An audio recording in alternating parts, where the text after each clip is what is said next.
ঘড়িতে এখন রাত 12টা ছুঁই ছুঁই।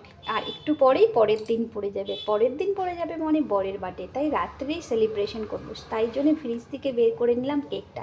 কেকটা সন্ধেবেলায় নিয়ে এসেছিলাম এবং কেকটা বের করে নিয়ে ঘরে গিয়ে যেই বরকে ডাকছি দেখছি সে তো একেবারে এমন ঘুমাচ্ছে, যেহেতু সকালবেলায় ওঠে তো তাই তাড়াতাড়ি ঘুমিয়ে পড়তে হয়। ঘুম থেকে ডাকার পরও বসে বসে ঘুমাচ্ছে বাচ্চাদের মতো।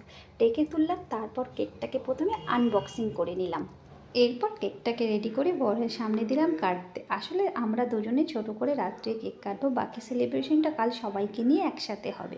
তো কেক কেটে নেওয়ার পরে বর তো প্রথমে আমাকে খাইয়ে দিল এবং আমিও কেটে কেক খানিকটা বরকে খাইয়ে দিলাম বার্থডে বয় বলে কথা। এরপর কেক কাটার পর দুজনে মিলে কিছুটা সময় ধরে ফটো তুললাম, ভিডিও করলাম এবং এখানেই শেষ। আর বাকিটা সেলিব্রেশন হবে কালকেই সবাই মিলে একসাথে। চলো বাকি কালকে কি কি করব সমস্ত কিছু তোমাদের সঙ্গে শেয়ার করব। Bye bye.